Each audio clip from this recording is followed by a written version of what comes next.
ദൈവത്തിന് സ്തോത്രം. ഇന്നത്തെ വായനയ്ക്കായി തിരഞ്ഞെടുത്ത വേദഭാഗങ്ങൾ 2 രാജാക്കന്മാരുടെ പുസ്തകം 14 മുതൽ 16 വരെയുള്ള അധ്യായങ്ങൾ. അധ്യായം 14. ഇസ്രായേൽ രാജാവായ യെഹോവാഹാസിൻ്റെ മകനായ യോവാശിൻ്റെ 2-ാം ആണ്ടിൽ യഹൂദ രാജാവായ യോവാശിൻ്റെ മകൻ അമസ്യാവ് രാജാവായി. അവൻ വാഴ്ച തുടങ്ങിയപ്പോൾ അവന് 25 വയസ്സായിരുന്നു. അവൻ യെരുശലേമിൽ 29 സംവത്സരം വാണു. യെരുശലേം കാരത്തിയായ അവൻ്റെ അമ്മയ്ക്ക് യഹോവദാൻ എന്നു പേർ. അവൻ യഹോവയ്ക്ക് പ്രസാദമായുള്ളത് ചെയ്തു. അവൻ്റെ പിതാവായ ദാവീദ് എന്ന പോലെ അല്ലതാനും തൻ്റെ അപ്പനായ യോവാശ് ചെയ്തതുപോലെയൊക്കെയും അവൻ ചെയ്തു. എങ്കിലും പൂജാഗിരികൾക്ക് നീക്കം വന്നില്ല. ജനം പൂജാഗിരികളിൽ യാഗം കഴിച്ചും ധൂപം കാട്ടിയും പോന്നു. രാജ്യത്വം അവന് സ്ഥിരമായപ്പോൾ തൻ്റെ അപ്പനായ രാജാവിനെ കൊന്ന ഭൃത്യന്മാരെ അവൻ കൊന്നുകളഞ്ഞു. എന്നാൽ പുത്രന്മാർക്ക് പകരം പിതാക്കന്മാരും പിതാക്കന്മാർക്ക് പകരം പുത്രന്മാരും മരണശിക്ഷ അനുഭവിക്കരുത്. താന്താൻ്റെ പാപത്തിന് താന്താൻ മരണശിക്ഷ അനുഭവിക്കണമെന്ന് യഹോവ കൽപ്പിച്ചതായി മോശയുടെ ന്യായപ്രമാണ പുസ്തകത്തിൽ എഴുതിയിരിക്കുന്നതനുസരിച്ച് അവൻ ആ കുലപാതകന്മാരുടെ മക്കളെ കൊല്ലാതിരുന്നു. അവരിൽ ഉപ്പ് താഴ്വരയിൽ വെച്ച് ഏദോമ്യരിൽ 10,000 പേരെ കൊന്നു. സേനയെ യുദ്ധം ചെയ്ത് പിടിച്ച് അതിനെ യൊക്തെയേൽ എന്ന് പേർ വിളിച്ചു. അത് ഇന്നുവരെയും പറഞ്ഞു വരുന്നു.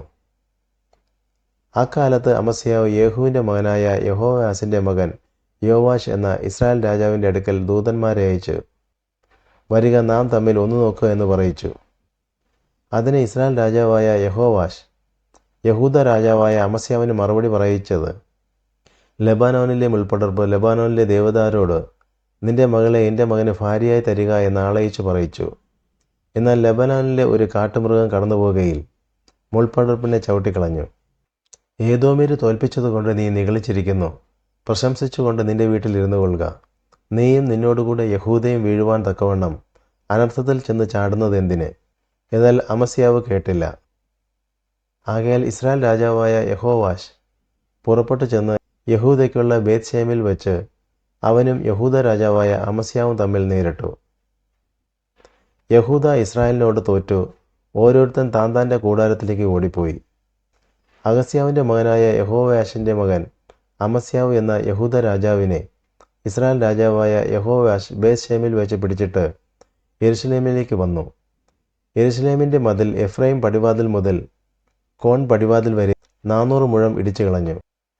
അവൻ യഹോവയുടെ ആലയത്തിലും രാജധാനിയിലെ ഭണ്ഡാരത്തിലും കണ്ട പൊന്നും വെള്ളിയും ഒക്കെയും സകല ഉപകരണങ്ങളും എടുത്ത് ജാമ്യക്കാരെയും പിടിച്ചുകൊണ്ട് ശമര്യയിലേക്ക് മടങ്ങിപ്പോയി. യഹോവാശ് ചെയ്ത മറ്റുള്ള വൃത്താന്തങ്ങളും അവൻ്റെ പരാക്രമ പ്രവൃത്തികളും അവൻ യഹൂദ രാജാവായ അമസ്യാവോട് യുദ്ധം ചെയ്തതും ഇസ്രായേൽ രാജാക്കന്മാരുടെ വൃത്താന്ത പുസ്തകത്തിലും എഴുതിയിരിക്കുന്നുവല്ലോ. പിന്നെ യഹോവാശ് തൻ്റെ പിതാക്കന്മാരെ പോലെ നിദ്ര പ്രാപിച്ചു. അവനെ ശമര്യയിൽ ഇസ്രായേൽ രാജാക്കന്മാരുടെ അടുക്കൽ അടക്കം ചെയ്തു. അവൻ്റെ മകനായ യൊരോബെയാം അവന് പകരം രാജാവായി. ഇസ്രായേൽ രാജാവായ യഹോവാഹാസിൻ്റെ മകനായ യഹോവാശിൻ്റെ മരണശേഷം യഹൂദ രാജാവായ യോവാശിൻ്റെ മകൻ അമസ്യാവ് 15 സംവത്സരം ജീവിച്ചിരുന്നു. അമസ്യാവിൻ്റെ മറ്റുള്ള വൃത്താന്തങ്ങൾ യഹൂദ രാജാക്കന്മാരുടെ വൃത്താന്ത പുസ്തകത്തിൽ എഴുതിയിരിക്കുന്നുവല്ലോ. യെരുശലേമിൽ അവന് വിരോധമായി ഒരു കൂട്ടുകെട്ടുണ്ടായിട്ട് അവൻ ലാഖീശിലേക്ക് ഓടിപ്പോയി. എന്നാൽ അവർ അവൻ്റെ പിന്നാലെ ലാഖീശിലേക്ക് ആളയച്ച് അവിടെ വെച്ച് അവനെ കൊന്നുകളഞ്ഞു. അവനെ കുതിരപ്പുറത്ത് വെച്ച് കൊണ്ടുവന്ന് യെരുശലേമിൽ ദാവീദിൻ്റെ നഗരത്തിൽ തൻ്റെ പിതാക്കന്മാരുടെ അടുക്കൽ അടക്കം ചെയ്തു. യഹൂദ ജനമൊക്കെയും 16 വയസ്സ് പ്രായമുള്ള അസരിയാവെ കൊണ്ടുവന്ന് അവൻ്റെ അപ്പനായ അമസ്യാവിന് പകരം രാജാവാക്കി. രാജാവ് തൻ്റെ പിതാക്കന്മാരെ പോലെ നിദ്ര പ്രാപിച്ച ശേഷം ഏലത്ത് പണിതതും അതിനെ യഹൂദയ്ക്ക് വീണ്ടുകൊണ്ടതും ഇവൻ തന്നെ. യഹൂദ രാജാവായ യോവാശിൻ്റെ മകൻ അമസ്യാവിൻ്റെ 15-ാം ആണ്ടിൽ ഇസ്രായേൽ രാജാവായ യോവാശിൻ്റെ മകൻ യൊരോബെയാം രാജാവായി. ശമര്യയിൽ 41 സംവത്സരം വാണു. അവൻ യഹോവയ്ക്ക് അനിഷ്ടമായുള്ളത് ചെയ്തു. ഇസ്രായേലിനെ കൊണ്ട് പാപം ചെയ്യിച്ച നെബാത്തിൻ്റെ മകനായ യൊരോബെയാമിൻ്റെ പാപങ്ങളൊന്നും വിട്ടുമാറിയില്ല. ഗത്ത് ഹേഫർക്കാരനായ അമീതായിയുടെ മകനായ യോന പ്രവാചകൻ എന്ന തൻ്റെ ദാസൻ മുഖാന്തരം ഇസ്രായേലിൻ്റെ ദൈവമായ യഹോവ അരുളി ചെയ്ത വചനപ്രകാരം അവൻ ഹാമാത്തിൻ്റെ അതിർ മുതൽ അരാബയിലെ കടൽ വരെ ഇസ്രായേലിൻ്റെ ദേശത്തെ വീണ്ടും സ്വാധീനമാക്കി. ഇസ്രായേലിൻ്റെ കഷ്ടത എത്രയും കഠിനം!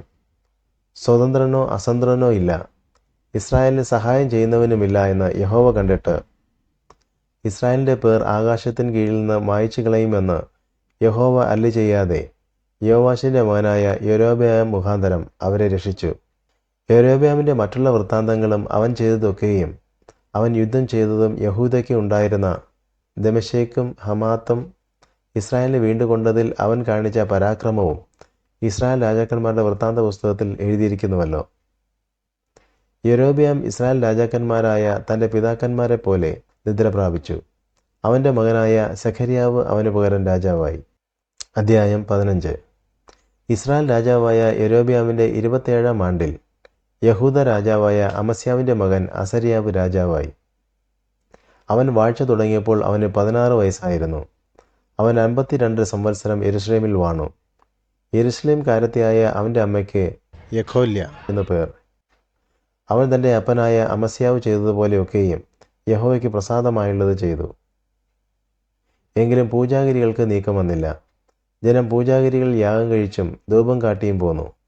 എന്നാൽ യഹോവ ഈ രാജാവിനെ ബാധിച്ചു. അവൻ ജീവപര്യന്തം കുഷ്ഠരോഗിയായി ഒരു പ്രത്യേക ശാലയിൽ പാർത്തിരുന്നു. രാജകുമാരനായ യോഥാം രാജധാനിക്ക് വിചാരകനായി ദേശത്തെ ജനത്തിന് ന്യായപാലനം ചെയ്തു. അസര്യാവിൻ്റെ മറ്റുള്ള വൃത്താന്തങ്ങളും അവൻ ചെയ്തതൊക്കെയും യഹൂദ രാജാക്കന്മാരുടെ വൃത്താന്ത പുസ്തകത്തിൽ എഴുതിയിരിക്കുന്നുവല്ലോ. അസര്യാവ് തൻ്റെ പിതാക്കന്മാരെ പോലെ നിദ്ര പ്രാപിച്ചു.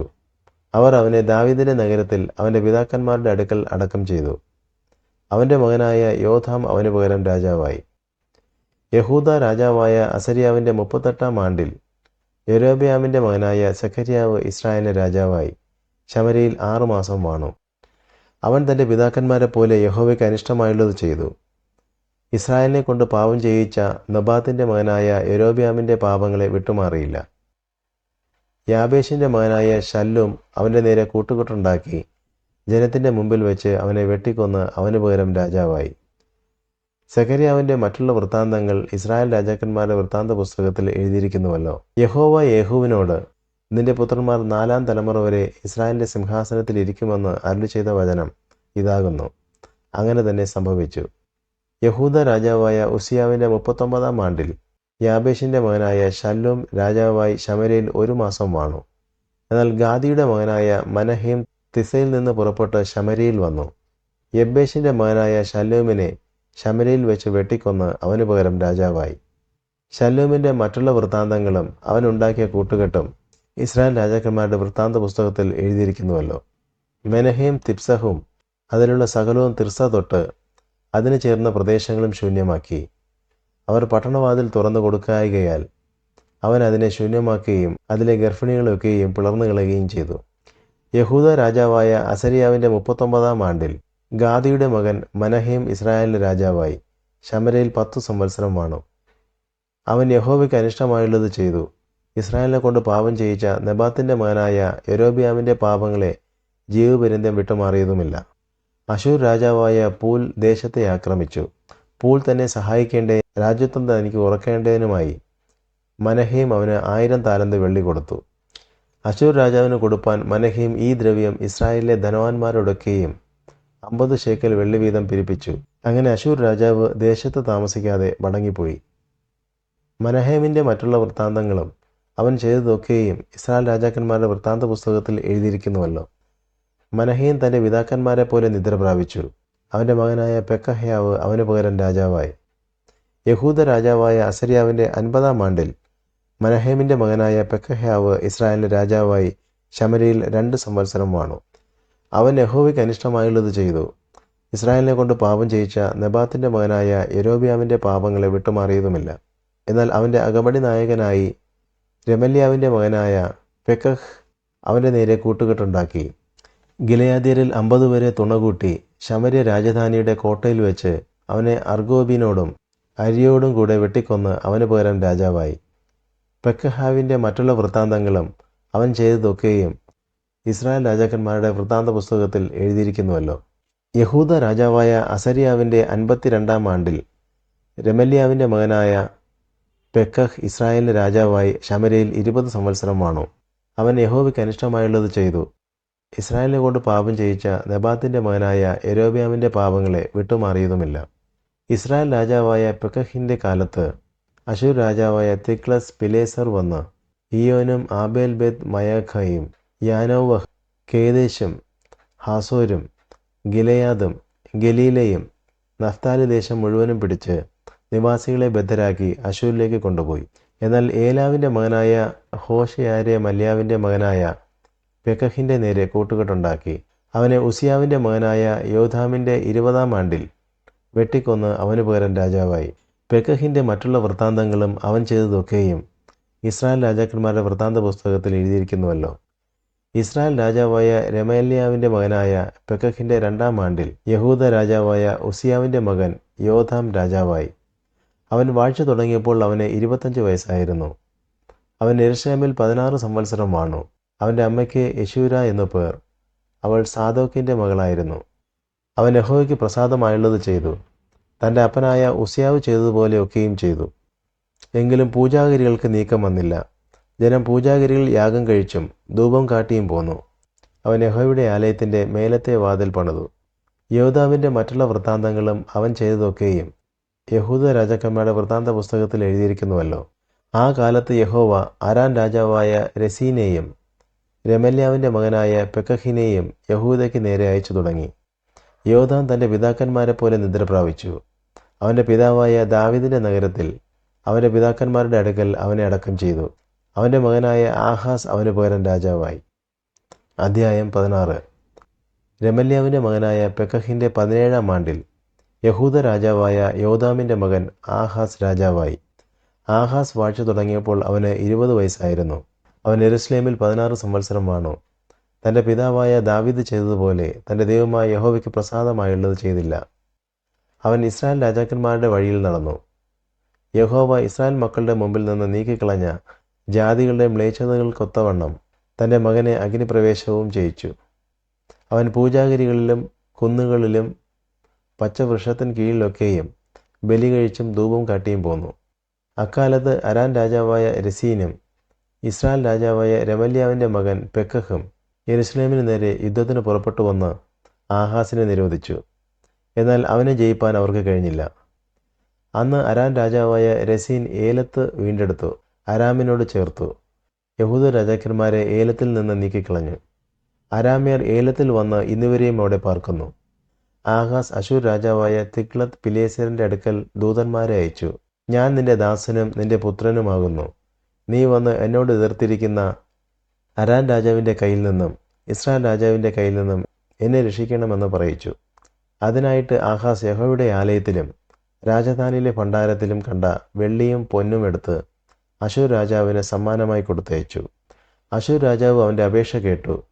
അശൂർ രാജാവ് ദമശ്കേക്കിലേക്ക് ചെന്ന് അതിനെ പിടിച്ച് അതിലെ നിവാസികളെ കീരിലേക്ക് ബദ്ധരായി കൊണ്ടുപോയി രസീനെ കൊന്നുകളഞ്ഞു. ആഹാസ് രാജാവ് അശൂർ രാജാവായ തിഗ്ലത്ത് പിലേസറിനെ എതിരേൽപ്പാൻ ദമ്മേശേക്കിൽ ചെന്നു. ദമ്മേശേക്കിലെ ബലിപീഠം കണ്ട് ആഹാസ് രാജാവ് ബലിപീഠത്തിൻ്റെ ഒരു പ്രതിമയും അതിൻ്റെ എല്ലാ പണിയോടും കൂടിയുള്ള മാതൃകയും ഉരിയ പുരോഹിതന് കൊടുത്തയച്ചു. ഉരിയ പുരോഹിതൻ ഒരു യാഗപീഠം പണിതു. ആഹാസ് രാജാവ് ദമ്മേശേക്കിൽ നിന്ന് അയച്ച പ്രകാരമൊക്കെയും ആഹാസ് രാജാവ് ദമ്മേശേക്കിൽ നിന്ന് വരുമ്പോഴേക്കും ഊരാ പുരോഹിതൻ അത് പണിതിരുന്നു. രാജാവ് ദമ്മേശേക്കിൽ നിന്ന് വന്നപ്പോൾ ആ യാഗപീഠം കണ്ടു. രാജാവ് യാഗപീഠത്തെങ്കിൽ ചെന്ന് അതിന്മേൽ കയറി ഹോമയാഗവും ഭോജനയാഗവും ദഹിപ്പിച്ചു പാനീയയാഗവും പകർന്നു. സമാധാന യാഗങ്ങളുടെ രക്തവും യാഗപീഠത്തിന്മേൽ തളിച്ചു. യഹോവയുടെ സന്നിധിയിലെ താമ്രയാഗപീഠം അവൻ ആലയത്തിൻ്റെ മുൻവശത്ത് തൻ്റെ യാഗപീഠത്തിനും യഹോവയുടെ ആലയത്തിനും മധ്യേ നിന്ന് നീക്കി തൻ്റെ യാഗപീഠത്തിൻ്റെ വടക്ക് വശത്ത് കൊണ്ടുപോയി വെച്ചു. ആഹാസ് രാജാവ് ഊരിയ പുരോഹിതനോട് കൽപ്പിച്ചത്, മഹായാഗപീഠത്തിന്മേൽ നീ രാവിലെ ഹോമയാഗവും വൈകുന്നേരത്ത് ഭോജനയാഗവും രാജാവിൻ്റെ ഹോമയാഗവും ഭോജനയാഗവും ദേശത്തെ സകല ജനത്തിൻ്റെയും ഹോമയാഗവും ഭോജനയാഗവും ദഹിപ്പിക്കുകയും അവരുടെ പാനീയയാഗങ്ങൾക്കെയും ഹോമയാഗങ്ങളുടെയും ഹനനയാഗങ്ങളുടെയും രക്തമൊക്കെയും തളിക്കുകയും ചെയ്യണം. താമ്രയാഗപീഠത്തെ പറ്റിയോ ഞാൻ ആലോചിച്ചു കൊള്ളാം. ആഹാസ് രാജാവ് കൽപ്പിച്ചതുപോലെയൊക്കെയും ഊരിയ പുരോഹിതൻ ചെയ്തു. ആഹാസ് രാജാവ് പീഠങ്ങളുടെ ചട്ടപ്പലക കണ്ടിച്ച് തൊട്ടിയെ അവയുടെ മേൽ നിന്ന് നീക്കി താമ്രക്കടലിനെയും അതിൻ്റെ കീഴിൽ നിന്ന താമ്ര കാളപ്പുറത്തുനിന്ന് ഇറക്കി ഒരു കൽത്തളത്തിന്മേൽ വച്ചു. ആലയത്തെങ്കിൽ ഉണ്ടായിരുന്ന ശബത്ത് താഴ്വാരവും രാജാവിന് പ്രവേശിപ്പാനുള്ള പുറത്തെ നടയും അശൂർ രാജാവിനെ വിചാരിച്ച് യഹോവയുടെ ആലയത്തിങ്കിൽ നിന്ന് മാറ്റിക്കളഞ്ഞു. ആഹാസ് ചെയ്ത മറ്റുള്ള വൃത്താന്തങ്ങൾ യഹൂദ രാജാക്കന്മാരുടെ വൃത്താന്ത പുസ്തകത്തിൽ എഴുതിയിരിക്കുന്നുവല്ലോ. ആഹാസ് തൻ്റെ പിതാക്കന്മാരെ പോലെ നിദ്ര പ്രാപിച്ചു. ദാവീദിൻ്റെ നഗരത്തിൽ അവൻ്റെ പിതാക്കന്മാരുടെ അടുക്കൽ അവനെ അടക്കം ചെയ്തു. അവൻ്റെ മകൻ ഹിസ്കിയാവ് അവന് പകരം രാജാവായി.